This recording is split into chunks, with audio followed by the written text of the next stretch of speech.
Hi guys, welcome back to my channel. তো আজকে আমি যাচ্ছি স্কুলে, কারণ আজকে স্কুলে দিচ্ছি 11-এ ভর্তি হওয়ার ফর্ম।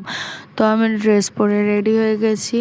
রেডি হয়ে আমি এখন খাবো মুড়ি। তো জল দিয়ে ভিজে চপ দিয়ে মুড়ি খাচ্ছি, কারণ এখন খুব গরম, তাই জল দিয়ে ভিজেই খাচ্ছি মুড়িটা। আর আমার মা বাড়িতে চপ ভাজে, তাই আমি একটা চপও নিয়েছি।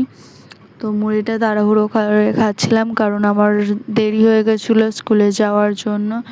তো মুড়িটা খাওয়া শেষ করে আমি চুল আঁচড়াচ্ছিলাম, কারণ চুল বিনুনি করে যেতে হবে, তাই চুলটা ভালো করে আঁচড়াচ্ছিলাম। তো আমার মোবাইলের সামনে দাঁড়িয়ে চুল আঁচড়াতে একটু অসুবিধা হচ্ছিলো বলে আমি আয়নায় গিয়ে চুলটাকে বিনুনি করে নিয়ে চুলে গার্ডার দেবো বলে গার্ডার খুঁজছিলাম, কিন্তু আমি নিজেই হেতা হোতা গার্ডার রাখি, তাই গার্ডার খুঁজে না পেয়ে অনেক কষ্টে এক জায়গা থেকে গার্ডার পেয়ে গার্ডারটা চুলে আটকে নিয়ে চুলটা আবার আরেকবার আঁচড়ে নিলাম।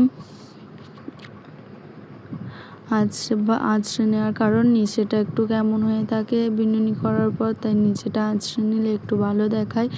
তারপর আমি একটা টিপ নিয়ে টিপটা পরবো বলে হাতে নিয়েছিলাম। এতটাই ছোটো টিপটা যে আমি ভালো করে দেখতে পাচ্ছিলাম না। তো টিপটা ভালো করে পরার পর আমি ঠোঁটে দিয়ে দেবো একটু লিপ বাম, কারণ ঠোঁটটা একটু শুষ্ক শুষ্ক হয়ে আছে, সে কারণেই আমি ঠোঁটে একটু লিপ বাম দিয়ে দেব। লিপ বাম দেওয়ার পর আমি লিপ বামটা একটু ভালো করে দেব, কারণ